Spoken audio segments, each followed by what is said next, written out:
Conference. What a pleasure it is to be here today, surrounded by so many like-minded people, concerned about the state of our nation, with a refreshing paucity of rainbow lanyards in evidence.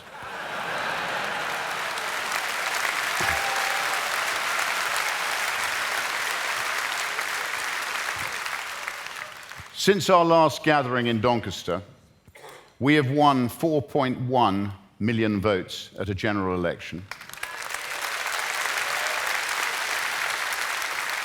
secured 5 MPs under first past the post, and now we have over 75,000 members. It is always better to travel than to arrive, but I would call this progress. On a personal note, I'd really like to thank all of you for making the effort to come today. I know how much of a sacrifice it is in both time terms and money terms, but you have no idea how much confidence it gives us on the front line to see the People's Army on the march.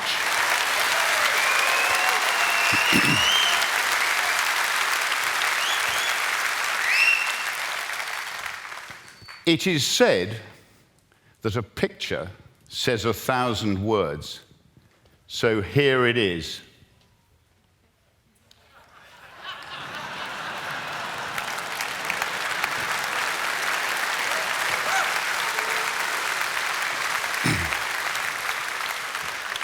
A fat, bloated state freeloading off a thin, emaciated taxpayer.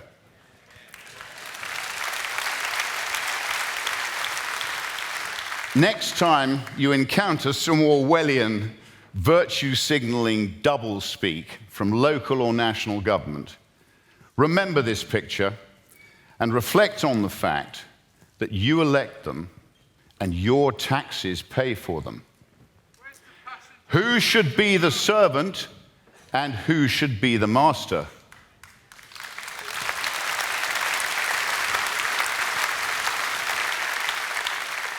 The failures of statism are well documented after the collapse of the Soviet Union.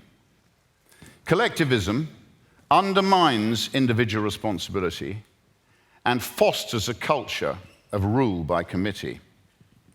A committee adopts the intellect of the member with the lowest IQ, encourages manipulation, and makes bad decisions.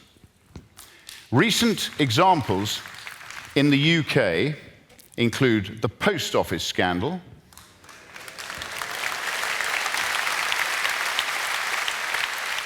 the infected blood scandal, the COVID response in its entirety,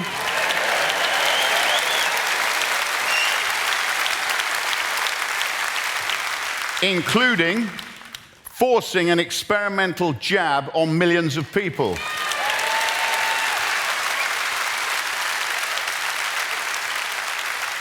HS2, test and trace, EU membership, and almost anything that the government touches.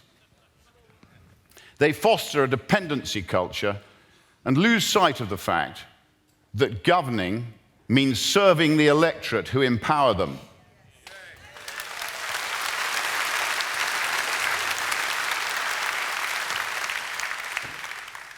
Alexander Solzhenitsyn said, "Human beings are born with different capabilities. If they are free, they are not equal. And if they are equal, they are not free."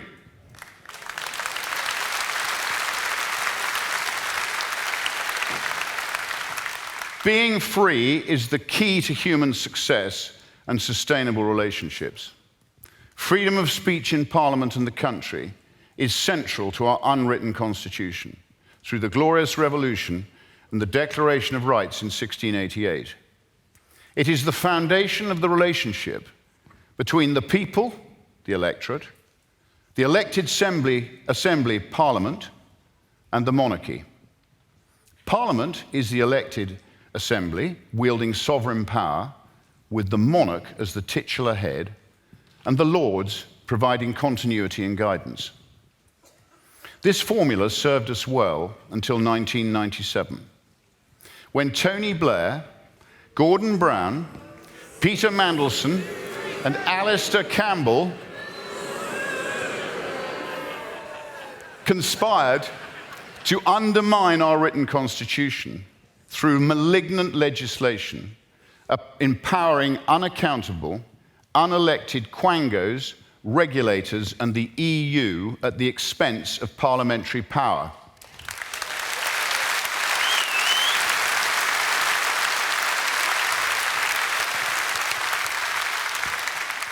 The Equality Act of 2010, for which there was no need, has given legal force and backing to minorities to impose their will and views on the majority.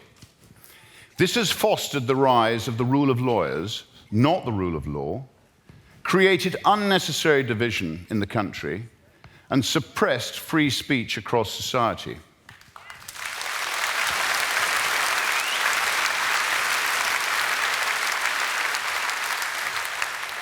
Terms like hate speech, transphobia, and Islamophobia have effectively obstructed dissent, any dissent.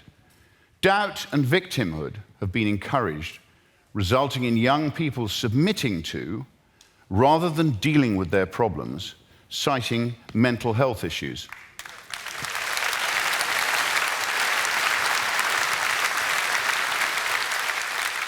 Parents have been marginalized, and the Cass review is sadly too little, too late. The Financial Services and Markets Act of 2000 gave regulatory power to the Financial Conduct Authority and the Prudential Regulation Authority, who have severely damaged our capital markets, embedding Stonewall philosophy into regulation. It is ironic that after the recent Labour landslip election victory,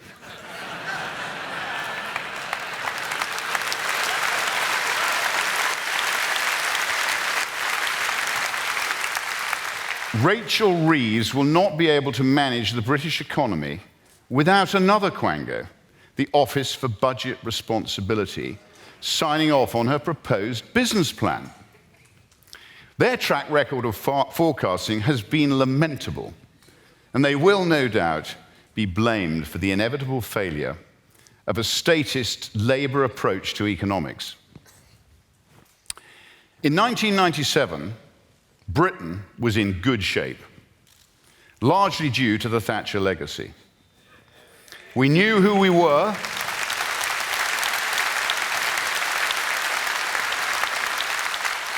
We knew who we were.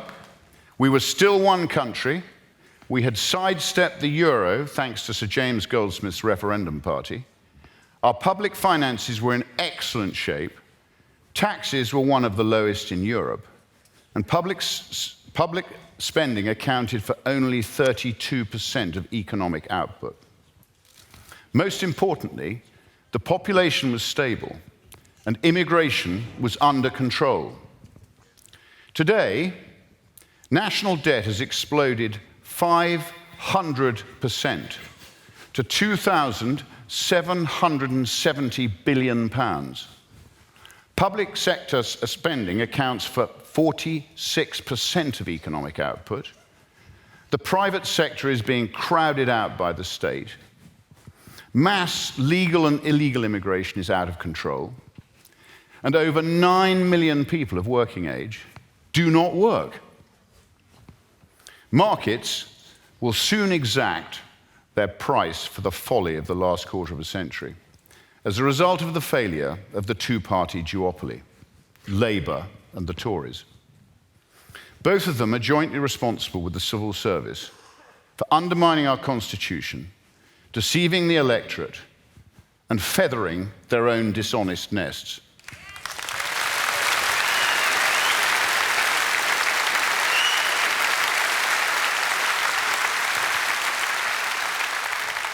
Reform is now the last hope for a return to some form of normality.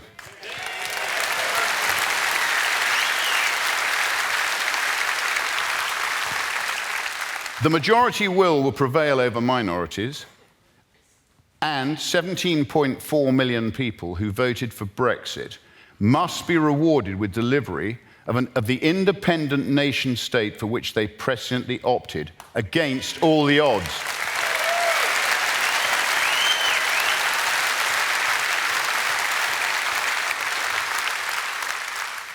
Damaging legislation must be repealed, the size of the state drastically reduced, and total power must be returned to Parliament, who are accountable only to the electorate.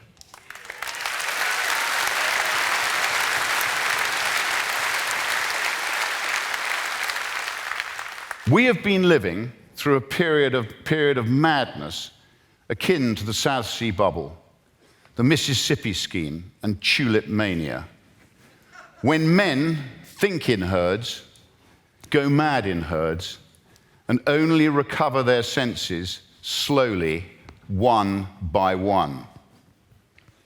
Reform has now established the beachhead in Parliament, which Nigel identified as our primary aim. We need to restructure into a proper political party, fight and win local elections at both county and borough level, and carefully select our team of candidates to win the next general election.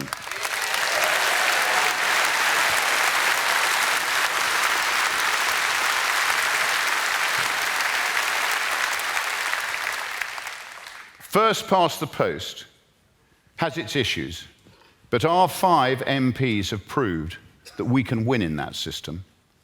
And when the dam bursts, it will do so spectacularly.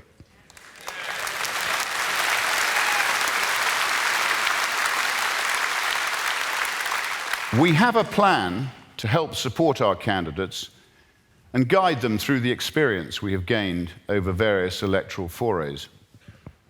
They say experience costs money, and I have certainly found that to be true. Our country, our history, our freedoms, and our independent sovereignty are impossible to value.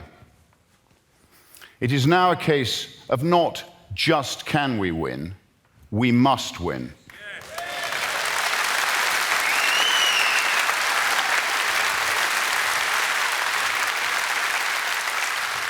Then, and only then, can we deliver the changes that this country so desperately needs. Let's end two-tier policing.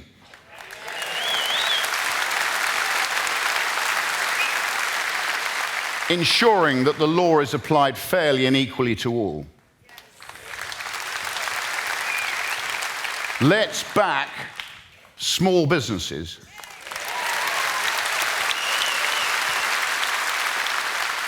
Raise the VAT threshold. Scrap IR35. And slash corporation tax.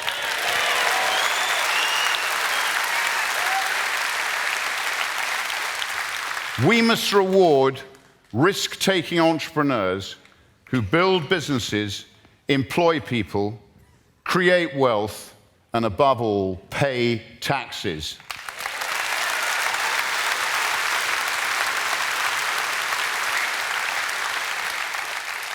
Maggie used to say, "I am with the workers, not the shirkers." Well, let me tell you, I am with the workers too.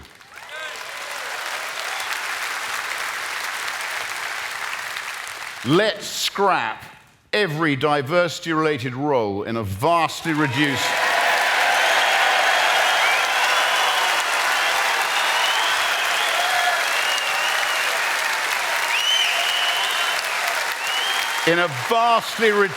public sector and judge people on merit.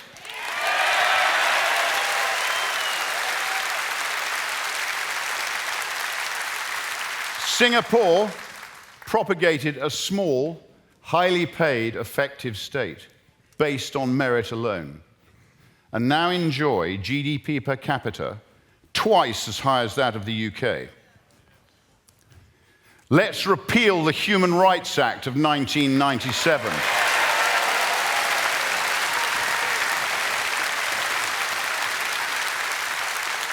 And leave the ECHR.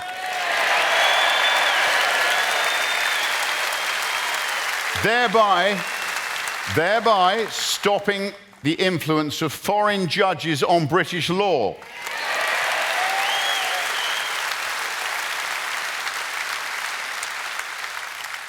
Let's investigate and repeal divisive legislation such as the Equality Act 2010 and legislation that has bloated the state with quangos such as FUSMA 2000. Let's stop the boats, ending the madness of thousands of unchecked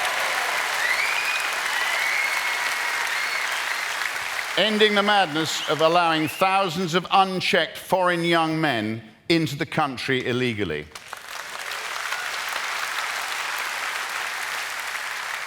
Let's responsibly defund the monopolistic, malign BBC.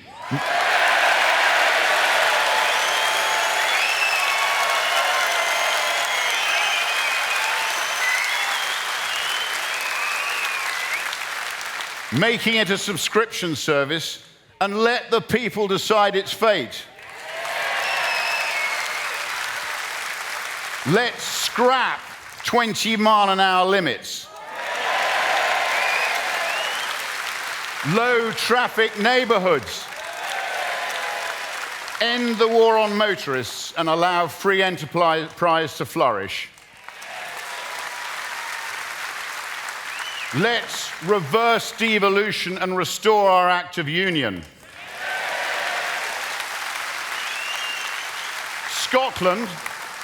Scotland is now a dysfunctional example of failed devolution, funded by the English taxpayer through the Barnett formula, with Wales close behind.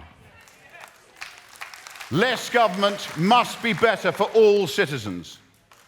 And finally, let's slash legal immigration.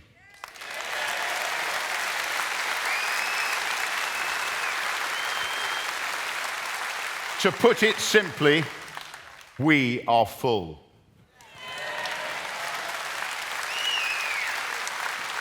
Only the best and the brightest who will contribute to our economy and, importantly, integrate into our society should be allowed in small numbers.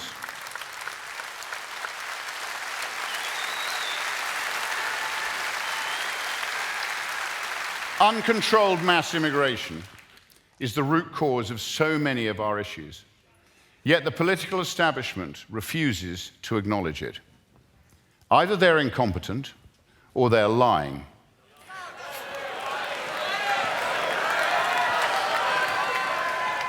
Fearing the failure of their misguided policy of a utopian multicultural society. As Margaret Thatcher said, after 9/11, the events of September the 11th are a terrible reminder that freedom demands eternal vigilance. And for too long, we have not been vigilant. We have harbored those who hate us, tolerated those who threatened us, and indulged those who weakened us.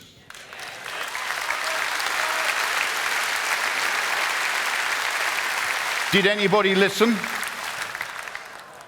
When I asked Keir Starmer at PMQs, did he agree that allowing millions of immigrants into the country since 1997 had damaged our communities and undermined our public services, his lame response was that he was unsure of my numbers.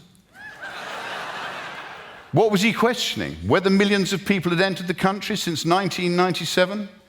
That is an undeniable fact, and it is of great concern that he does not seem to understand the electorate's legitimate and growing concerns.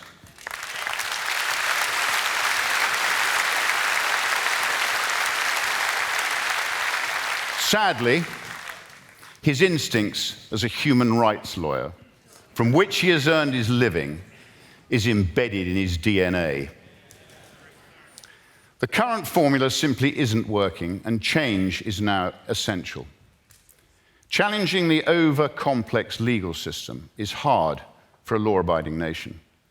But the silent majority now needs the courage to call out the dysfunctional state of Britain before it's too late. As Tacitus said, the more corrupt the state, the more numerous the laws.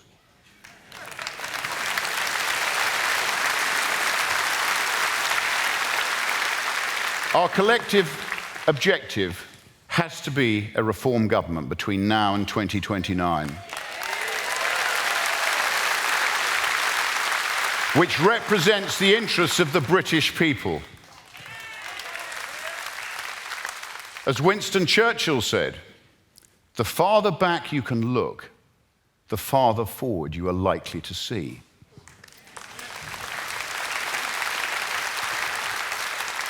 In looking back, I came across the view of Socrates on democracy and its vulnerability. He said, democracy must fall because it will try to tailor to everyone. The poor will want the wealth of the rich, and democracy will give it to them. Young people will want to be respected as elderly, and democracy will give it to them. Women will want to be like men, and democracy will give it to them. Foreigners will want the rights of the natives, and democracy will give it to them. Thieves and fraudsters will want important government functions, and democracy will give it to them.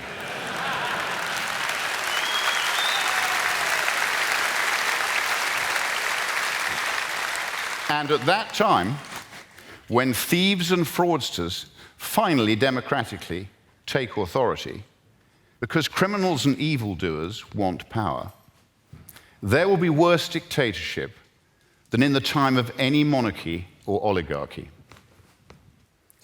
Now is the time for the people of Britain to have the courage to speak out before they lose their freedom of speech, and their special way of life, to whatever subversive forces are seeking to undermine us, be it the European Union, the World Economic Forum, the United Nations, the billionaires, the World Health Organization, the Bilderbergers, the Council on Foreign Relations, crony capitalism, Tony Blair's socialist dream, or other malign forces.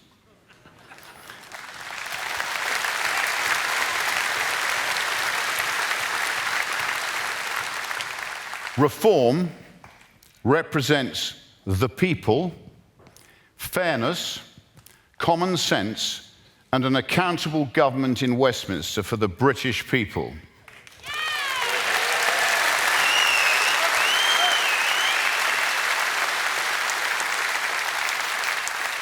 That cannot happen without seismic change. Please remember that the only thing for the triumph of evil is good for good men to do nothing.